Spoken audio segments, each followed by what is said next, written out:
And how did it happen for you? What happened there? It's not that I woke up one morning and thought, wow, there's an occupation going on and I'm supporting it. It doesn't, it might happen like that in the movies, but it doesn't really happen like that. It was, for me, before the whole thing was, you can justify everything as a security need. You can justify anything on earth as a security need. Curfews and arrests and shooting live rounds and kicking people out of their houses, and you can justify everything as security need. But for me, it didn't start as a moral issue. I wasn't thinking, well, the occupation is immoral and we should do this or do that. It wasn't a moral issue for me. At first, it was like a technical issue. Like I just couldn't understand how the hell the whole thing can work when we're using being a teacher in a school for a year before I started my service made it very clear to me that being violent toward kids can only bring a lot more violence, which will bring more violence in the back, and circles of retaliation. And I just couldn't understand technically how preventing from people going to go to the market cannot cause them later on to throw petrol bombs on us, or it was obvious to me that what we're doing will cause more violence. And so first of all, for me, it was technical. It was, the thought that this just cannot work. And only later on, after I understood that it cannot work, I was thinking, well, it cannot work because it's immoral. Okay. We cannot do this because it's just inhuman.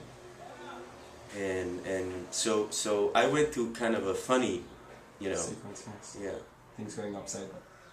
Okay, and you say you come from a right-wing family. There must have been a lot of emotion going through there. Suddenly, you starting to ask questions. I don't know if at some point you start becoming active, or coming back home with more questions and a lot. When I was a soldier, I kept my mouth shut. I wouldn't say anything. I wouldn't say anything on the weekends. Nobody wants to know what you have to say when you're a soldier. And when we finished our service, we started breaking the silence. And in breaking the silence, we started the whole thing as an exhibition, where we were out for 3 years patrolling, arresting, So you take pictures. I had my pocket camera and I just took pictures all the time. We all took pictures. And the whole thing started in 2004 as an exhibition where we covered the walls with pictures of Hebron. And we were kind of guiding tours in Hebron in a gallery in Tel Aviv. Okay. And it was a huge thing. And I, at that time, was also involved with another organization called Dayush, doing humanitarian aid works, in mostly around the Palestinian villages of southern Mount Hebron. My family did not react well to that. We had huge fights, huge disagreements. They till today see me as a collaborator, as someone who's working with the Arab enemy toward the annihilation of the state of Israel, and that's a direct quote. They till today don't understand what went wrong, and why do I work with the so-called enemy? Why do I work toward the Arabs? What went wrong? I think that you can go through different paths. You can either choose to serve and close your eyes, close your ears, do whatever you're doing, and see everything as a security need. And that is the path that usually Israeli soldiers choose. Because when you're serving there for 3 years, I served 3.5 years, when you serve for 3 years, you cannot contain both realities in you. The reality of being a soldier, a combatant, obeying orders and all that, and the reality of knowing that you're doing things that are just immoral or unhuman.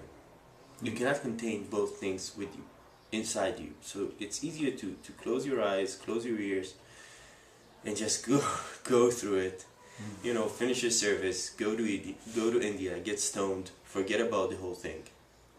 But the minute there is a small crack in that reality, and you let, you know, the real world in, and you try to and you start thinking about what you're doing. The minute you ask the first question and you doubt this security need reality, it's a crack you can't close. This is the second time I hear this, and it sounds like you're replicating this understanding of yours to do with the whole Israeli society, because you begin by saying what you do in Shovrim Shtika is trying to show something of the reality of soldiers and what they do to Israeli society. Do you think that's what would happen? I don't know how many. There is a huge gap. I mean, you can live a very full and undisturbed life in Tel Aviv or in most Israeli towns without realizing the occupation and its Exactly. realities. Do you think that you say, on the other hand, that, well, you don't say, but it's just reality. Everybody has to go through the military. It's mandatory. Everybody Yeah. has to serve. Everybody sees this gap. What do you think will be new for them? What's the new thing that will open the eyes? I can their explain eyes in the that. way you. Okay. The Israeli society sees the combatant, the soldier, as a hero, as a figure to admire, as someone you should, you know, support, because he's there protecting the state of Israel for you.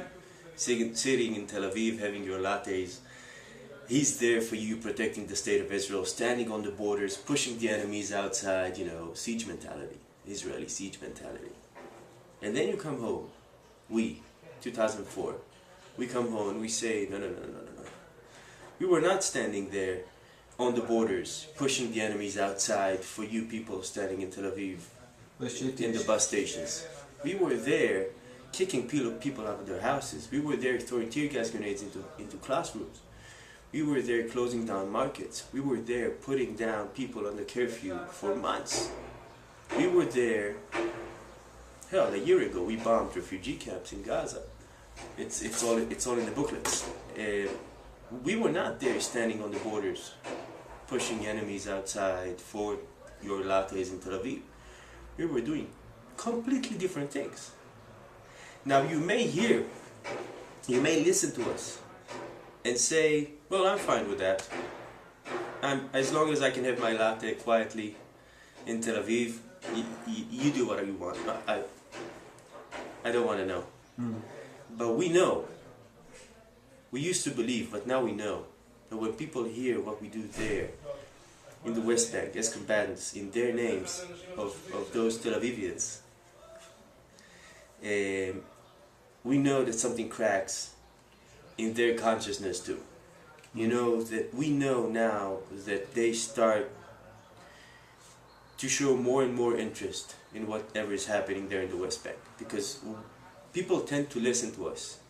Yes.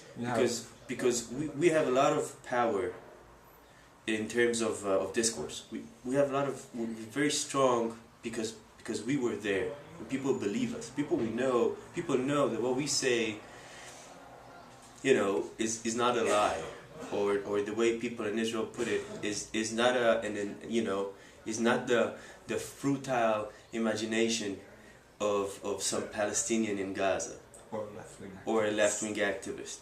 I served there for 3 years. I held a machine gun. I was commander. People would listen to me. And when they hear what I did there for 3 years, and they understand what a huge gap lies between what I actually did and what they thought I was doing, they start to doubt this whole world of security justifications.